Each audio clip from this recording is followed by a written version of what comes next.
상속세를 60% 내다 보니까 기업들이 경영권을 다 잃어버리게 되는 겁니다. 기업을 운영할 수가 없습니다. 한노총과 민노총이 그 전체 근로자의 10%입니다. 이 10%의 강력한 노조가 우리나라 전체 근로자를 좌지우지하는 겁니다. 월급 올려달라고 데모를 하니까 공장을 폐쇄시켜버렸습니다. 네. 한국에서 떠나버렸대요. 한국에 공장 안 짓고 다 미국으로 짓고 베트남으로 짓고 인도로 옮기고 있습니다.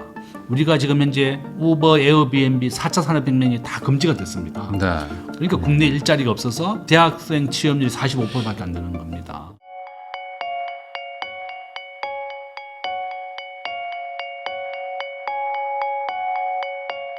세종대학교 김대종 교수님하고 이야기 나누고 있는데요. 그러면은 결국에 지금 한국 경제가 상당히 좀 취약한 상황이고, 그리고 이제 대외적으로도 지금 변수들이 보면 좀 약간 불안불안한 요소들이 있다라고 이제 이렇게 이해를 하면 되는 거겠죠. 특히 이제 트럼프와의 지금 관계나 이런 것들을 봤을 때 예전처럼 뭐 한미 스와프가 뭐 잘 되거나 이런 것들도 좀 불안불안한 요소들도 있고, 특히 이제 한국 경제가 뭐 그거 말고도 뭐 고령화 사회라든지 아니면 뭐 다른 경제적 취약점들도 많을 것 같은데, 혹시 뭐 우리가 체감할 수 있는 어떤 현상들 이런 것들이 있을까요? 트럼프 대통령이 당선된 가장 큰 이유는 미국의 현재 대출 금리가 8.5%입니다. 미국의 기준금리가 4.5%죠. 네.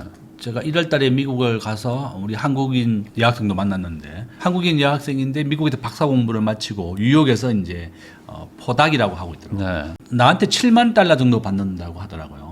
7만 네. 달러니까 한 1억이 넘습니다. 근데 자기가 월세가 350만 원, 원룸 하나. 그러니까 원룸이니까 그냥 방하고 화장실 같이 있는 거, 우리나라 네. 원룸이. 뉴욕에서 원룸 하나가 지금 350만 원 정도 합니다.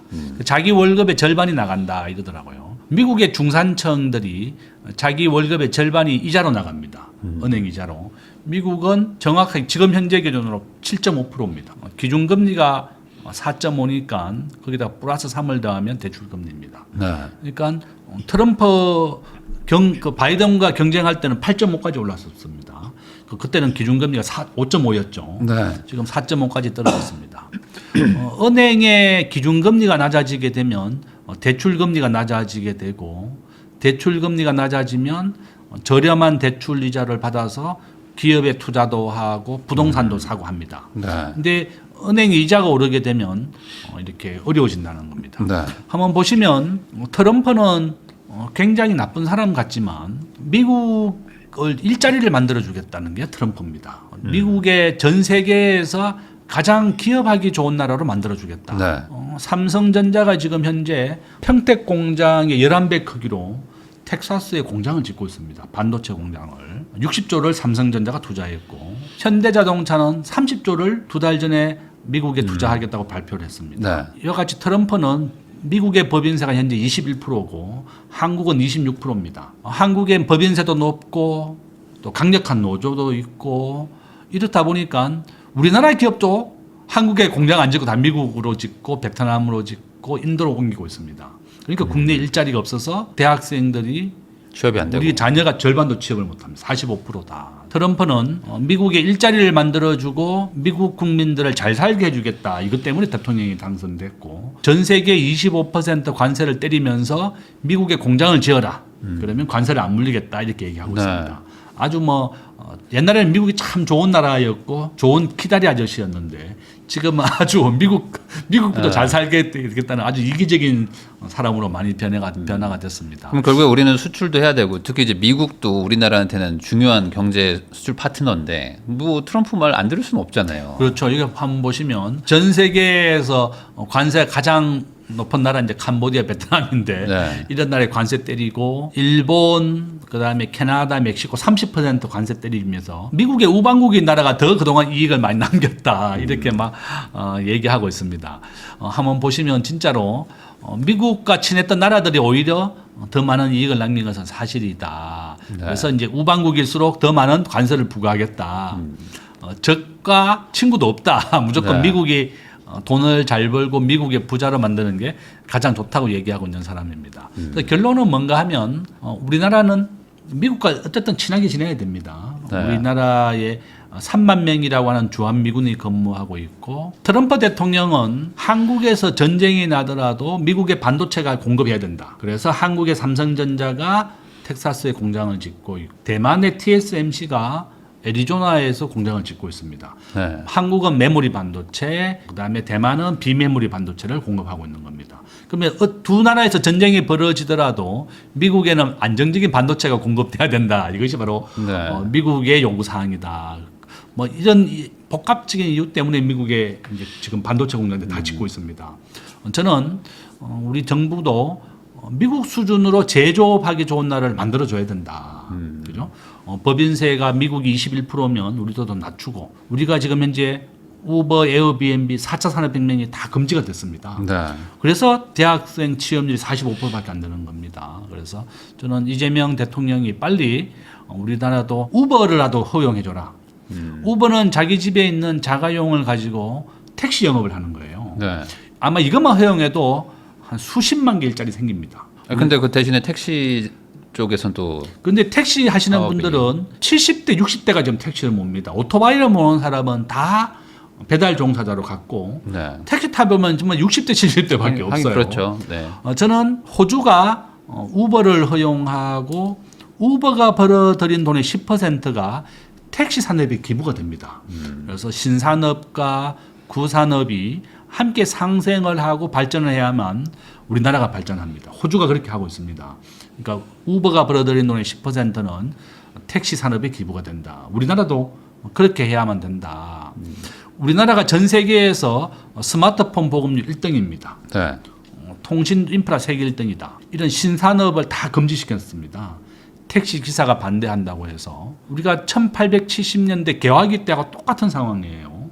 서구 과학 기술을 받아들이고 우리가 발전을 시켜야 되는데 옛날 산업의 신산업이 구산업의 일자리를 뺏어간다고 해서 우버를 금지시킨 나라가 우리나라밖에 없습니다.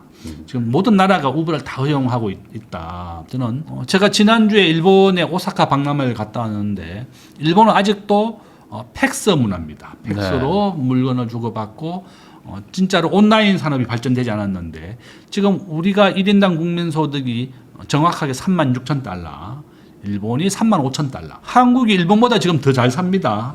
1,000달러 더 많아요. 네. 이렇게 자부심을 가지고 우리가 4차 산업혁명을 더 발전시켜야 되는데 지금 신산업을 금지시킨 것은 잘못됐다. 이렇게 말씀드립니다. 사실 이게 뭐 어찌 보면 이제 국내 안에서 뭐 일자리를 다투고 뭐 이러는 걸로 보시는 분들도 많지만 사실 글로벌적으로 보면은 우리나라 국가의 경쟁력을 가지고 얘기를 하는 거잖아요. 그러니까 결국에 이제 말씀하신 것처럼 개화기 때 뭐 예전에 이제 뭐 총칼로 싸우던 분들이 이제 뭐 신식 군대가 들어오면 다 지는 것처럼 다른 직업으로 좀 바꿔주고 이런 것들도 해야 될 텐데 이제 당장은 뭐 우리나라는 약간 막아놓고 뭐 이런 것들이 좀 많은 것 같긴 합니다. 근데 이런 거 말고도 지금 아까 잠깐 처음 얘기해 주셨는데 전 제일 문제가 지금 부자들이 지금 돈을 들고 외국으로 이민 가는 게 제일 큰 것 같은데 이 부분도 지금 좀 심각하지 않습니까? 우리나라가 이제 돈을 현금으로 외국에 갖고 나가면 27% 내야 됩니다. 국외 반출세라 그래가지고 1,000억짜리 부자다가 이제 27% 세금을 내더라도 상속세가 지금 60%예요. 우리나라는요. 네. 상속세를 60% 내다 보니까 기업들이 경영권을 다 잃어버리게 되는 겁니다. 제가 잘 알고 있는 맘스터치 회장님이라든지 락앤락이라든지 많은 중소기업 회장님들이 상속세를 60% 내면 기업을 운영할 수가 없습니다. 어떻게 그 기업을 운영하겠습니까? 싱가포르, 캐나다 20개 나라가 지금 상속세가 없는데요. 어떻게 하는가 하면 기업을 영속적으로 직원을 그대로 고용하게 되면 상속세가 0원입니다. 일자리가 더 중요하다. 국가가 세금을 거두는 것보다. 그래서 기업들이 자녀들이 계속 상속해서 기업을 운영하는 게 더 중요한 겁니다. 우리나라도 빨리 바뀌어야 된다. 전 세계 평균 상속세는 15%입니다. 최소한 세계 평균 정도는 좀 낮춰줘야 된다. 법인세, 뭐 싱가포르는 주식과 관련된 세금이 하나도 없습니다. 정권 거래세만 받고 양도세도 없고 배당세도 없고 모든 세금이 없기 때문에 싱가포르가 아시아에서 가장 잘 사는 나라입니다. 지금 9만 달러고 금융본부 아시아에 있던 시티뱅크, 홍콩, 상하이뱅크 우리나라에 본부가 있다가 싱가포르로 옮겼어요. 우리나라에 지금 현재 금융공기업 전주에 가면 국민연금, 나주에 가면 사학연금, 제주도에 가면 공무원연금, 정권거래소, 예탁원 다 부산에 가 있습니다. 정부가 금융공기업을 다 나눠먹기 식으로 전국 지방에 한 개씩 다 가져갔습니다. 네. 그러니까 외국인들이 한국에 투자 상담하러 오면 전국을 돌아야만 버스 빌려야 되네요. 상담을 네. 해야 되니까 다 떠나는 겁니다. 네. 그래서 결론은 금융 공기업만큼은 서울에 집중화시키고 나머지 공기업들은 뭐 지방 가는 것은 난 오케이다. 싱가포르와 뉴욕처럼 금융 공기업을 중앙에 모아놔야 되는 겁니다. 이렇게 나눠먹기식으로 하는 것은 아니다. 저는 그렇게 보고 있고 한국은 제조업은 세계 5위의 강대국입니다. 금융은 30이다. 35위입니다. 빨리 우리가 금융을 지켜야만 된다. 돈이라고 하는 게 사람 몸의 피와 같은 존재입니다. 돈이 막히면 동맥경으로 죽는 겁니다. 저는 IMF의 경험도 직접 경험했었고 또한 2008년도에 우리나라 환율 1,600원까지 갔었습니다. 네. 똑같은 상황이 반복되어 일어나는 겁니다. 우리가 역사는 항상 반복되어 일어난다고 얘기합니다. 그러니까 앞에 아르헨티나가 내가 12번째 국가가 파산했다고 그랬죠. 우리나라도 이런 추세라면 언제든지 외환위기가 또 올 수도 있다. 그래서 저는 미국과 빨리 통화 수합을 맺는 것도 환율을 방어할 수 있는 좋은 방법이고 한일, 한미 두 개 다 좀 맺어라. 근데 아마 이런 영상을 보시는 분들 중에 또 상당 부분은 뭐 왜 부자 뭐 상속세 깎아주려고 그러냐, 뭐 그 직업을 지켜야 된다, 뭐 이런 생각들을 많이 갖고 계시잖아요. 근데 이게 약간 좀 바뀔 수 있는 것 같은 느낌이 요즘에 드는 게 어쨌든 현 정부가 주식 관련해 가지고는 좀 확실하게 과거보다 좀 되게 진취적으로 급진적인 어떤 제도 변화들을 막 하고 있거든요. 지금 이재명 정부의 어떤 주식 시장 부양책 뭐 그리고 이제 제도 개선들 이런 거에 대해서는 어떻게 생각하십니까? 저는 뭐 상법 개정 찬성입니다. 이제 네. 우리가 쪼개기 상장을 너무 많이 했죠. 카카오 계열사 80개, 120개까지 있다가 이제 80개로 줄였고 네. LG 엔솔, SK온 전부 다 기업들이 물적 분할을 해서 자기들 돈만 벌었습니다. 정말 잘못됐다. 저는 정말 중요한 것은 기업의 실적이 올라야 되는 겁니다. 정부가 법인세를 좀 깎아주고 기업들이 더 많은 이익이 나게 해줘야 됩니다. 주가의 정의가 경영학에서 미래의 현금 흐름을 현재 가치화한 것이 주가의 정의입니다. 플러스 투자 심리입니다. 6개월 뒤에 기업의 실적이 뒷받침이 돼야만 주가가 오르는 겁니다. 우리가 지금 뭐 삼성전자, 하이닉스, 카카오, 네이버 주가 많이 올랐습니다. 뭐 어떤 건 2배씩 올랐는 것도 있는데 최근에요. 네. 6개월 뒤에 그만큼 실적이 뒷받침돼야 되는 겁니다. 그걸 정부가 도와줘야 된다. 세금을 깎아주는 것도 좋은 방법이다. 저는 그렇게 보고 있고 상법 개정안 지금 계속 정부가 더 추가로 하려 하고 있습니다. 그러면 앞에서 얘기한 것처럼 우리나라의 외국인들이 투자를 안 하는 가장 큰 이유가 강력한 노조 때문에 그렇습니다. 미국은 메리어트 호텔이 코로나 때 전체 직원의 90%를 해고했어요. 그랬다가 다시 코로나가 극복이 되자 100% 채용했습니다. 네. 미국은 해고와 채용이 마음대로입니다. 기업 마음대로. 기업이 원하면 언제든지 해고할 수 있습니다. 미국의 연방 공무원 테슬라와 트럼프가 11만 명을 해고했습니다. 네. 미국은 공무원도 11만 명 해고할 수 있습니다. 예산을 안 주면 자동 해고입니다. 이렇게 미국은 노동이 굉장히 탄력적입니다. 해고와 채용이 자유롭다. 이와 같이 외국인들이 한국을 한번 채용을 해버리면 부장 때까지 해고가 불가능합니다. 정규직으로 뽑으면. 그러니까 모든 기업들이 비정규직만 뽑아요. 2년에 한 번씩 내보낼 수 있는. 네. 그래서 내보내고 다시 또 사람 뽑고 이렇게 하는 거죠. 우리나라 근로자의 지금 50%가 정규직, 비정규직입니다. 우리나라 근로자는 2천만 명인데 2,500만 명 정도 되는데 한노총과 민노총이 그 전체 근로자의 10%입니다. 한 100만 명씩 가지고 있는데 이 10%의 강력한 노조가 우리나라 전체 근로자를 좌지우지하는 겁니다. 그러니까 이런 경직된 정책. 제가 얼마 전에 이제 나중에 우리나라에 3M 공장이 있었대요. 그랬더니 네. 3M 근로자들이 더 월급 올려달라고 데모를 하니까 공장을 폐쇄시켜 버렸습니다. 네. 한국에서 떠나버렸대요. 우리나라 군산에 GM이 자동차 공장이 있었는데 멀쩡한 자동차 회사를 전기차로 전환을 해야 된다고 해서 공장을 폐쇄시켜 버렸습니다. 미국은 이와 같이 노조가 강력하게 반발하면 그냥 공장 폐쇄시켜 버리고 한국을 떠나고 있습니다. 지금 뭐 GM 공장이 한국을 위협하고 있다 이런 얘기가 있는 거 바로 그런 이유입니다. 미국은 언제든지 멀쩡하고 흑자인 기업인데도 호주에서 GM 공장을 문 닫아버렸습니다. 네. 전기차로 전환을 해야 된다. 이런 이유. 결론은 우리나라도 미국 수준으로 가기는 쉽지 않겠지만 좀 탄력적인 노동 정책도 필요하고 또한 정규직 비정규직 구분 자체가 없습니다. 뭐 언제든지 해고가 가능하기 때문에 그렇다. 그래서 우리나라는 노동 생산성이 세계 38개국 중에 정확하게 34위입니다. 미국은 근무 시간 중에 사적인 전화만 해도 해고입니다. 네. 신문만 봐도 해고, 점심시간은 30분 주고, 미국 사람들 점심 때는 전부 다 도시락을 싸오거나 뭐 샌드위치 먹고 샌드위치 먹고 일하는 이유가 네. 30분밖에 시간 안 줍니다. 아침 9시부터 6시까지 집중적으로 일을 합니다. 몰입해서 일을 합니다. 나는 이제 막 우리 기업들한테도 오전 시간에는 무조건 사적인 전화도 받지 말고 거래처 전화도 받지 말고 일에 몰입을 해라. 노동 생산성이 1위가 바로 미국이다. 집중해서 일을 하기 때문에 그렇습니다. 근데 이런 얘기하면은 또 한국 경서에 지금 전혀 반하는 얘기를 하시는 거거든요. 지금 이러면은 또 지금 뭐 부자만 편든다 막 이렇게 얘기를 또 하시는 분들이 많단 말이에요. 네. 근데 모르겠네요. 그 거꾸로 얘기하면은 그 한 번 들어가기는 참 어렵지만 들어가면 널널하게 사는 약간 우리나라의 그 노동 문화들도 있는 것 같기도 하고. 근데 그게 이제 과거에는 모르겠지만 이제는 이제 국가 글로벌적인 경쟁들을 하다 보니까 이제 아예 그냥 공장을 빼버리거나 회사를 다른 데로 옮겨버리는. 그러니까 이게 길게 보면 또 안 좋은 거긴 한데. 그럼 이런 것들이 어쨌든 이번 뭐 상법 개정이나 뭐 이런 것들을 통해서 뭐 일부는 좀 바뀌더라도 이 국가 전체적인 구조가 다 바뀌어야 되는 거 아닙니까 이게? 그렇죠. 저는 이제 4.5일제도 지금 정부가 바뀐다고 그러고 우리는 제조업은 우리가 중심입니다. 세계 5위입니다. 제조업에. 그런데 제가 LG전자 출신인데 LG전자 있을 때 한 부서가 없으면 공장을 조립을 못 합니다. 네.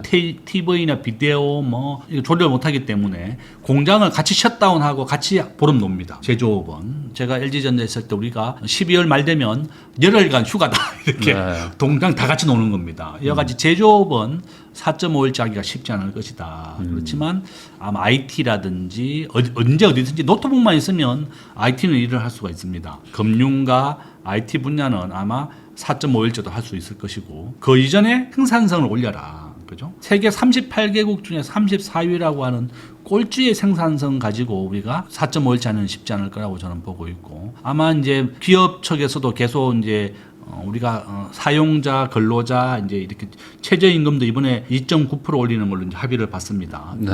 우리가 상생을 잘 합의해서 근로자와 기업이 함께 상생을 하고 발전해야 된다. 앞에서 말씀하신 것처럼 우리나라만 이제 먹고 살 수가 없고 전 세계와 거래를 해야 됩니다. 제가 일본에 갔더니 한국 사람을 굉장히 선호하는 겁니다. 한국 사람들이 IT도 잘하고 아시아에서 영어도 제일 잘하고 너무 똑똑하다. 일본에 와서 취업 좀 해달라. 네. 일본 애들은 동경과 오사카만 근무지만 달라도 퇴사한대요. 아. 해외 나라에서 안 나간대. 네. 일본은 전 세계 유학을 잘 안 가는 나라입니다.